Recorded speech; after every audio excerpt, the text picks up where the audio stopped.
नमस्कार।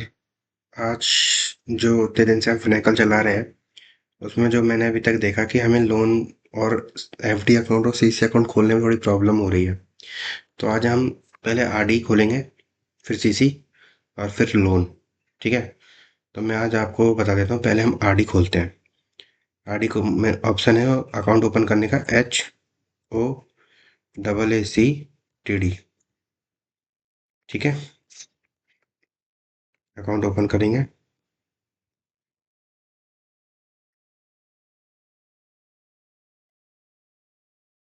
36 को 32। ठीक है? अंदर चले गए अकाउंट में, यहाँ पे जी डिटेल ओपन हो जाएगी।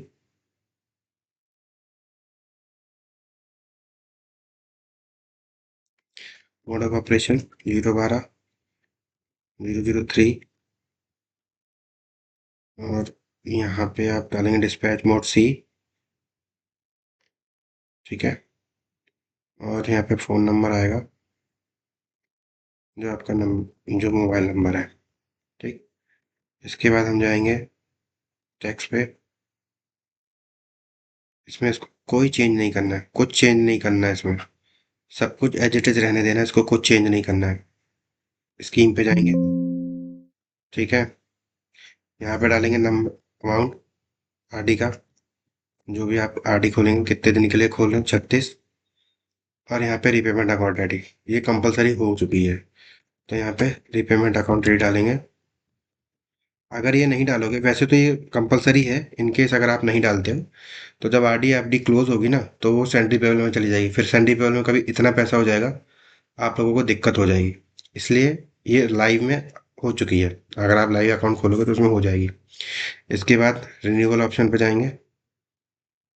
अभी मैं नॉमिनी नो कर दे रहा हूँ। ठीक है? नॉमिनी में नो कर दे रहा हूँ, अभी नॉमिनी नहीं भरेंगे। रिन्यूअल ऑप्शन यस करेंगे। अगर यस करेंगे तो अकाउंट क्लोज हो जाएगा, और नो करेंगे तो ये नो रहेगी। लेकिन ये बाय डिफ़ॉल्ट यस ही आनी चाहिए। इसको मैं सही कर दूँगा। ये यस ही होगी, क्लोज़ होगी। ठीक है? इसके बाद इसमें आ जाएँगे ट्रांज़ैक्शन इसमें आएँगे, स्कीम डिटेल में। यहाँ पे अगर आप चेक करोगे, यहाँ पे स्टैंडिंग इंस्ट्रक्शन, ये देखिए, स्टैंडिंग इंस्ट्रक्शन। यहाँ पे अगर आप अकाउंट नंबर डाल दोगे, तो ये स्टैंडिंग इंस्ट्रक्शन बन जाएगा अपने आप। ये ध्यान रखना, स्टैंडिंग इंस्ट्रक्शन, मैं दोबारा रिपीट कर रहा हूँ, ये नीचे आता है। इसको ड्रैग करके लाना और ये नीचे आता है। स्टैंडिंग इंस्ट्रक्शन डालेंगे। इसके बाद इसमें हम लोग पेमेंट, इसके बाद ट्रांजेक्शन्स पे जाएंगे। ठीक है? ट्रांजेक्शन पे यहाँ पे कैश ट्रांसफ़र करेंगे। अगर कैश कर दोगे तो सेविंग्स तो उसके कैश में बन जाएगी। हमें कैश नहीं करना, ट्रांसफ़र करना है। ये इशू अभी मुझे मिला है। यहाँ पे हम, ठीक है, ये हो गया। ट्रांजेक्शन करना है, स्कीम डिटेल पे जाना है, और जनरल डिटेल और रिन्यूअल पे, बस इतना ही करना है। नॉमिनी अगर करोगे भाई तो नॉमिनी विजिट करना है, अदरवाइज नॉमिनी विजिट नहीं करना है। ये देखो, जब आपने खोला तो यहाँ पे ये आएगा, ये ट्रांजेक्शन बन जाएगा ट्रांजेक्शन डिटेल में। सबमिट करोगे तो ये बोलेगा रिलेटेड पार्टी विजिट करो। ठीक है, विजिट कर लेंगे और सबमिट कर देंगे। ये आरडी खुल गई। ठीक है? अब जरा ये आरडी जो खुली है, इसका वेरिफिकेशन देख लेते हैं हम।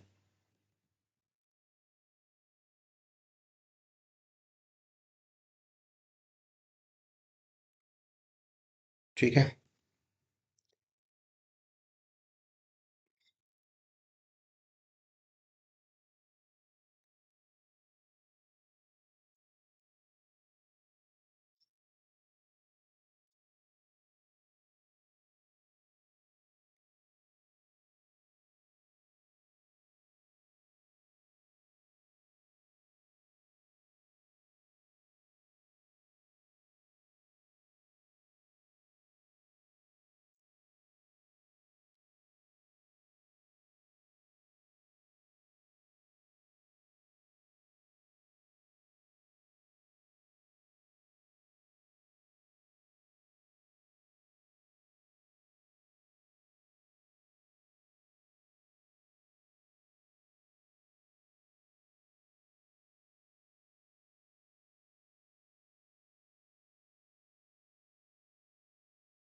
HOAACTVTD।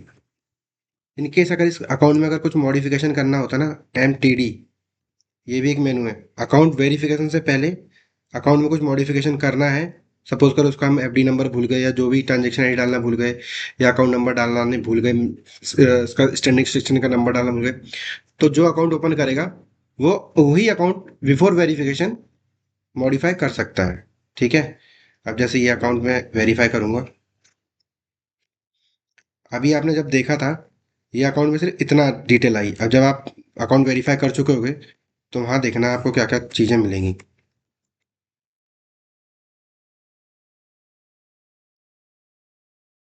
देखिए, कैश मैनेजर लोगों को एक चीज भी देखनी होती है स्कीम डिटेल में, ये स्टैंडिंग सिलेक्शन अकाउंट नंबर पड़ा है, ये चीज पड़ी है रिपेमेंट अकाउंट नंबर, और ट्रांजेक्शन में जाएंगे, ट्रांजेक्शन देखेंगे कि ये कैश में तो नहीं है, ट्रांसफर में तो नहीं है, ये जरूर देखेंगे।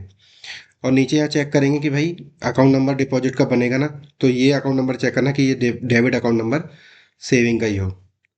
नॉमिनी पे जाएंगे, ये सॉरी रिन्यूअल पे जाएंगे, रिलेटेड पार्टी जाएंगे और सबमिट कर देंगे। हमें तीन ही चीज़ देखनी होती है, बस अकाउंट ओपन हो गया। अब आप जरा एक चीज़ को और देखिएगा, जब आपने अकाउंट वेरीफाई किया, ठीक है, तो यहाँ पे देखो आप क्या क्या आया, ट्रांजेक्शन आईडी आई, डीएन नंबर आ गया और ये सिम नंबर आ गया। आप चाहो आप ये सिम अगर चेक करोगे HSIM, तो सिम भी आपकी बन चुकी है। आई करो, यहाँ पे सिम नंबर डालो और गो करो, ये सिम बन के वेरीफाई हो चुकी है। ये देखो सिम नंबर देखो अपने आप बन गया जनरेट। ये देखो क्रेडिट, ये डेबिट और ये क्रेडिट। तो इस तरीके से आपको आरडी अकाउंट ओपन करना है। ये तो हो गया अपनी आरडी अकाउंट। ठीक है। अब आते हैं हम